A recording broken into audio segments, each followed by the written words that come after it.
Thank you, Minister. Question number 527 has been asked by the Honourable Clerk to the Minister of Health.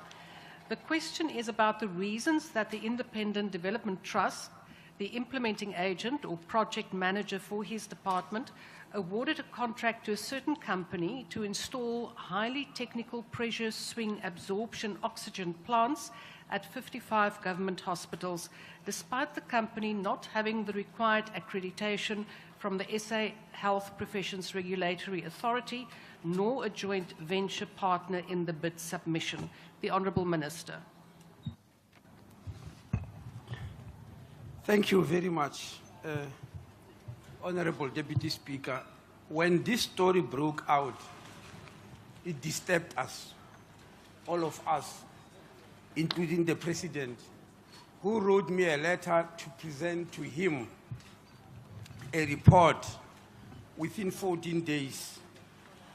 As you know, the Independent Development Trust that issued this tender is an entity of the Department of Public Works. It's not an entity of the Department of Health. The Department of Health gave over this tender to them to issue. Now, for this reason, because we are just a client department, it is the Minister of Public Works, Minister McPherson, who is busy investigating this issue, but I talk to him every day about it, including even today, to get to the bottom of this. But in addition, Honourable Deputy Speaker, this project is not funded from our own fiscus. It is funded by the Global Fund, which is based in Geneva.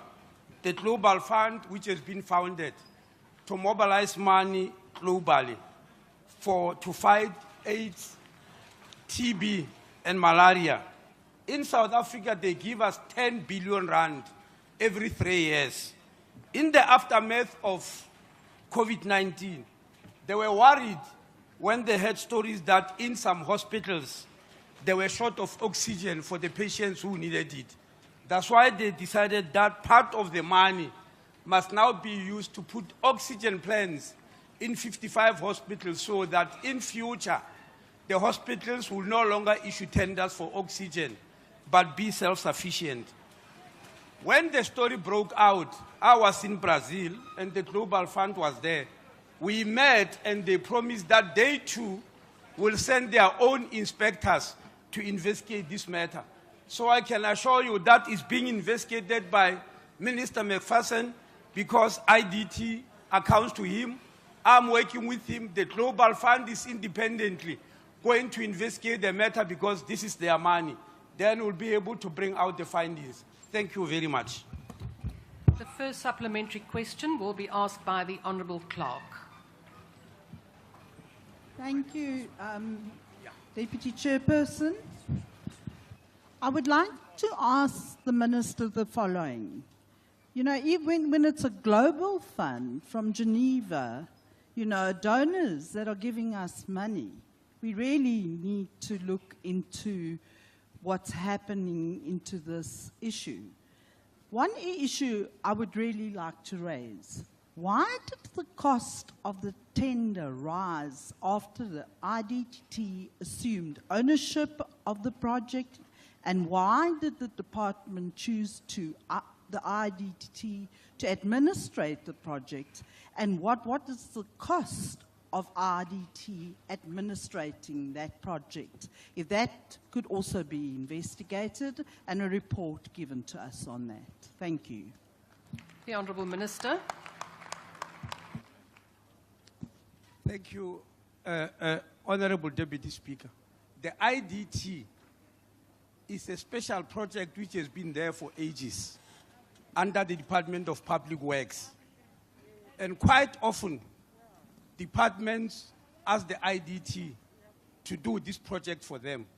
They've got their own tender issuing mechanisms. Quite a number of hospitals, even schools, have been built under that mechanism. It's not something that was done which is new. It has been done, as far as I know, for the past 30 years. As to how the cost escalated, as it's been claimed, that is what Minister McPherson and the Global Fund will be able to find out. They are investigating the issue, as I said, and I'm repeating, because Public Works is, Minister McPherson is responsible for IDT as a Minister of Public Works, and because this money comes from Global Fund, and as an international organization, they wouldn't like or allow their money to be misused. So let's wait for them, and we'll see the results, and we'll announce to you. Thank you very much. The second supplementary question will be asked by the Honourable Shabangu. Thank you, Honourable Deputy Speaker. Minister, thank you for your response to this question, which makes one to doubt that the Honourable Member understand that the IDP, you are not the executive minister for the IDP. Hence, however, Minister, in your response, it became a learning curve that you are not an executive minister for the IDT. We also appreciate, Minister, that you convince us that you are abreast with what is happening with this project, because you mentioned that the Minister of Public Works instituted the investigation. So we appreciate that, Minister. Hence, I do not have a question anymore. Thank you. Seeing that the Honourable Member did not ask a question, I can still allow the Minister, if he wishes, to respond to the comments made. Honourable Minister. No, I appreciate that, Honourable Member, but I just want Honourable Members to be well versed with systems within the government. Thank you very much. The third supplementary question will be asked by the Honourable On a point of order, Motubatse. Deputy Speaker. Honourable Ntlagwedi. Thank you, Deputy Speaker. Deputy Speaker, we must just note, and also maybe alert to members, this is questions time, not commenting time. They can do those commenting and praise singing in the caucus meeting, not here. When we come here, we expect ministers to answer questions, not comments. Please. Thank you, Honourable Member. In terms of the rules, the member was acting quite within her rights. We now continue to the supplementary question asked by the Honourable Motubatse. No, thanks, Speaker. I think there's a problem now that there are contradictions within the GNU. We'll leave that to them. But of our interest is that we need to have a transparent government. Now, you are having an institution here, which is SAPRA, which is actually waived. When it's supposed to intervene, we just want to understand, can the minister explain why SAPRA accreditation requirements were waived and other procurement requirements were not followed in this particular plant installation contract? Thanks. The Honourable Minister. Honourable Members, I've just told you. That story you are saying about waiving SAPRA is an assumption. You are assuming that it has happened. Can't you wait for both Minister McPherson and the Global Fund to come with that? It will be reported to you. We'll be very transparent about it. We don't know yet here now, as we're sitting, that SAPRA rules were waived or whether they were even needed in the first place. That will be the results of the investigation, and we will come to you. The fact that we've got an international body involved means there's no place to hide if there was corruption. The money from Global Fund, for your information, is contributed by many countries around the world. The USA, the UK, Germany, France, Japan, they all contribute. They can't just let their money be misused like that. I can assure you. So you are going to know the truth, definitely. Thank you very much. No, I'm just interested. Don't The fight, Minister. Honourable Member, I did not recognise you to switch on your microphone. The last supplementary question will be asked by the Honourable Zibi. Thank you, House Chair. Minister, while we hear that the investigation has commenced, what I want to know is what is the status of the project now? Does it stop temporarily while the investigation is going on? And what is the public health impact of such a delay, if there is one? The Honourable Minister. Well, I don't want to mislead the House, but as far as I know, the tender has just been awarded. And the work had not yet started when this story came out.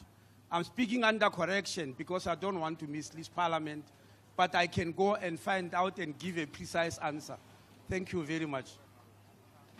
Thank you, Honourable Minister. Question 494 has been asked by the Honourable Dlomo to the Minister of Health. The question is about whether the department has identified shortcomings in regulatory measures to address the challenge of hazardous foods. The Honourable Minister. Indeed, Honourable Member, on the issue of the ongoing challenge of hazardous foods, lots of shortcomings regarding regulatory measures, implementation, capacity, and/or monitoring and evaluation have been identified. These have been identified across lots of government departments and other state entities because food production and consumption, leading to packaging, transportation, sales have happen across a long and complex chain, which involve lots of government departments and entities. Each of these have their own legislation and regulatory mechanism. It will not be possible for me, within the time allocated, to go through each one of them, but I'll be and be able to exhaust them. But for the little time I have, I'll attempt to go through the key ones. The first one, agriculture, which produces food for us. In agriculture, fertilizers, farm feeds, agricultural Remedies and Stock Remedies Act 1947, that is Act number 36, regulates the organophosphates, which were found to have been implicated in the death of at least 6 of these children during the present challenge. The Department of Health, 2 problems. The Constitution in Schedule 4 and the National Health Act 2003 transfers all health inspectors to district municipalities, many of whom are struggling to perform the work. In other words, the people you call health inspectors who used to be hired by health are by law now having to be hired by district municipalities and metros. They are no longer there in health, except a few managers. And that is a weakness. The Food, Cosmetics and Disinfectant Act, Act number 54 of 1972, which among others will deal with the labeling of foodstuffs. Madam Deputy Speaker. Honourable Reddy, what is your point of order? Thank you, Madam Deputy Speaker. Just a question seeking, clarity seeking question. The question there is posed, I want to know if the rules allow this, if you'll allow me please, by the chair of the Health Portfolio Committee to the Minister of Health, who belongs to the same party. I just want to know what is the exercise all about. Is this just a show, or is this an act, or what is this? Is this allowed? A fishing expedition? What's going on? What is going on? You are wasting our time. Honourable members, there is a point of order. Honourable Dartmoor, there is a point of order on the table, so I will first deal with that particular matter. Honourable Reddy, it is absolutely possible for any member of any party, regardless of whether you're the chairperson or not, to ask a question to a minister. We do not preclude anyone from asking a question. And as I said, He doesn't know where he is. I did not recognize that person, that member. Please do not switch on your microphones if you had not been recognized.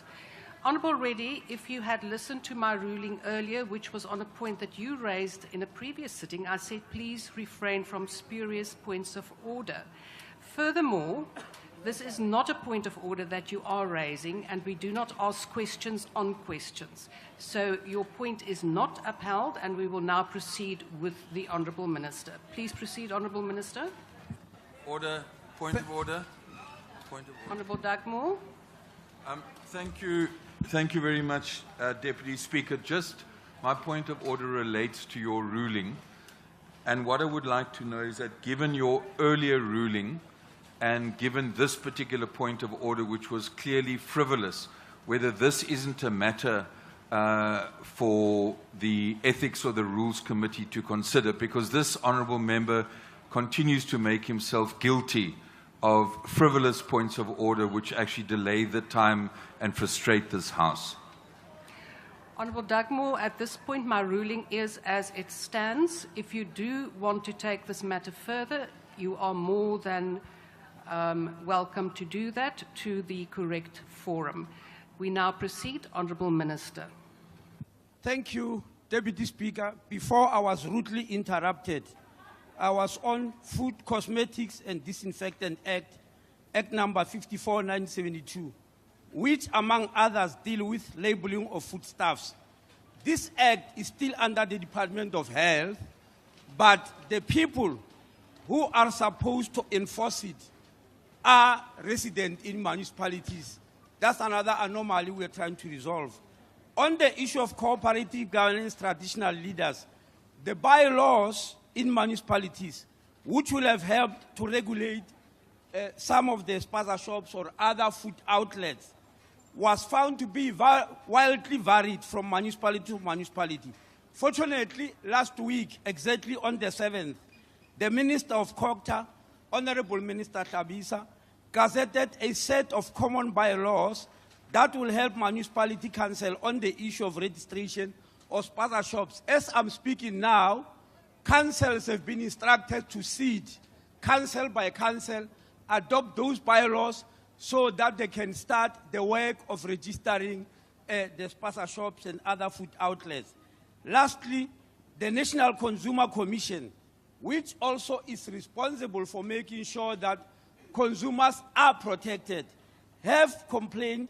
They are working under Consumer Protection Act, Act number 35 of 2019. They are complaining that there is a gap in the act whereby when they found something wrong, they are unable to conduct market-wide inquiry, the same as is done by the Competition Commission. If they can realize that there is competition rules are built somewhere, they've got the power to institute a market-wide inquiry. And we believe Honourable the Minister, National your Consumer time has Commission expired. must have the same powers. Thank you very much. The first supplementary question will be asked by the Honourable Dlomo. Thank you very much, Deputy Speaker. Within the public health approach, Minister, this is an outbreak, what we have observed in the country. Whether the bylaws will be or have been adopted, are there any public education and awareness initiatives that are in place, either by your department or by municipalities, to inform communities about food safety, hygiene, sanitation, and other critical public health issues like we did have around COVID, even including the House meetings where the President would actually be raising that? If there are such initiatives, when do you envisage that such initiatives will have an impact in terms of this problem that we do face as a country? The Honourable Minister. Yeah, there are such initiatives, Honourable Dlomo, and they will be ongoing for life. It can't be a once-off thing, because the issues of food and food safety are going on as long as human beings are alive. It's not only the communities. On Monday, the NICD, the National Institute of Communicable Diseases, the lead agent in investigating this matter, on Monday, they brought together doctors around the country and workshop them via virtual means, because quite a number of doctors have never experienced organophosphate poisoning. They might not know how to treat it because it has got a specific antidote. So even doctors are being mobilized to understand the nature of this problem, apart from ordinary community members. Thank you very much. The second supplementary question will be asked by the Honourable van Staden. Thank you, Deputy Speaker. Minister, regarding the problems of hazardous foods that have spread countrywide and the huge impact it has on the life of South African children and their families due to death and hospitalization, what will your department do to ensure that the necessary health legislation is enforced, municipal bylaws and law enforcement is strengthened, the proper policing and regulating of spaza shops are enforced, most importantly, the overall of this department's inadequate oversight of food safety standards? Thank you, Deputy Speaker. The Honourable Minister. Honourable Member, I spent the first part of my answer explaining this issue about the various departments and entities in the country that must enforce the law. I have just told you that one of the weaknesses we are dealing with is that in the new constitution, under Schedule 4, there are what is called municipal health services.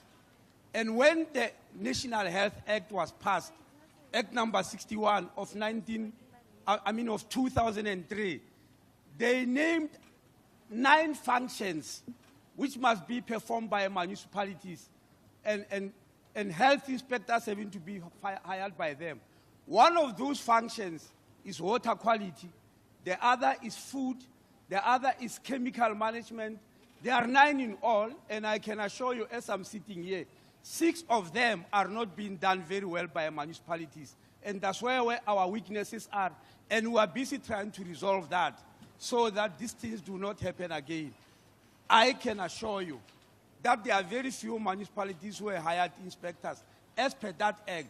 The Johannesburg city itself, where most of these issues are, has got only 80 health inspectors. That's a droplet compared to the size of that city and what needs to be done. Others do not even have one. And that's the problem that the country needs to solve, and we are busy with solutions for that. Thank you very much. The third supplementary question will be asked by the Honourable Nontenja.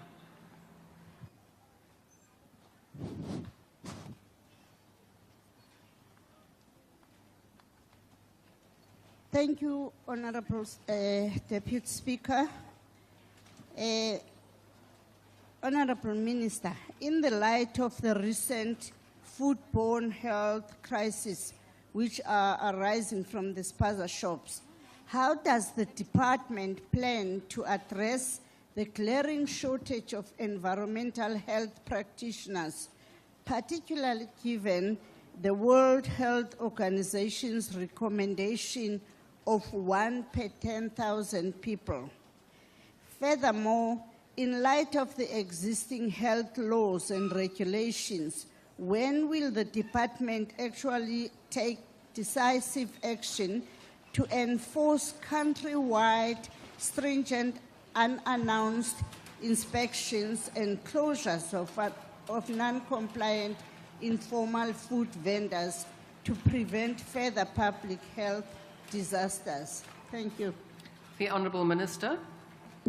Honourable Deputy Speaker, I'm sure I've already mentioned the glaring shortage which the Honourable Member is talking about. I'm the one who disclosed it to the House, that there is this glaring shortage. But the people who must do those inspections, as I said, are no more resident in the Department of Health. They are resident in the municipalities, even though the act they are using, the Food, Disinfectant and Cosmetics Act, is still resident in health, but the people who must enforce it are in municipalities. They are not the only one. The Consumer Council, also the National Consumer Commission, is also doing that. And those are the people we sent to Naledi to raid the spaza shops there. And when they raid them, they do close them using the Food, Cosmetics and Disinfectant Act, which is resident in the Department of Health. As I'm speaking now, some of the spaza shops which were not complying were closed down using that act, but the people who went there to do that work are in district municipalities and metros, not in the Department of Health. Thank you very much. The last supplementary question will be asked by the Honourable Thring. Thank you, Honourable Deputy Speaker. Minister, South Africans are in shock and grief simultaneously at the loss of 23 children from food poisoning, allegedly linked to snacks purchased from spaza shops. This is in Gauteng alone, and one shudders to think what could be happening in other parts of the country. Post-mortem results have confirmed the presence of phosphates, organophosphates, and a harmful substance to human beings. And not long ago, we had an outbreak of listeriosis, a bacterial infection caused by the eating of contaminated food from the established meat processed industry. Minister, what departmental interventions, preventative interventions, particularly with COCTA, has your department instituted to deal with food poisoning caused by hazardous foods? And what consequence management measures have you instituted where government officials or those in the private sector have been found guilty of violating health regulations? Thank you. The Honourable Minister. If anybody is found guilty for violating health regulations, it will all depend which regulation have they violated. If it is regulations under agriculture, fertilizers, farm feeds, Agriculture Remedies and Stock Remedies Act, Act number 36 of 1947, then the Minister of Agriculture has got remedies in terms of that act and regulations. If it is in terms of the Food, Cosmetics and Disinfectant Act, Act number 52 of 1972, which is resident in health, but being enforced by municipalities, then they will take action on their own. If it is under the National Consumer Protection Act, Act number 35 of 2019, then the NCC or the National Consumer Commission will take action accordingly. If it is under cooperative governance, then in terms of Municipal Structures Act, the Minister of Cooperative Government will take action accordingly. So there is no way that people won't be taken up if they are found to be guilty. That's why South African police services have sent a group of detectives. They've been there for the past 3 weeks to try and investigate this matter to find out, did anybody become negligent or has it just happened accidentally? And I can assure you, as I'm standing here, because we are concentrating on spaza shops, the little information we have is that this problem goes far beyond spaza shops in the country.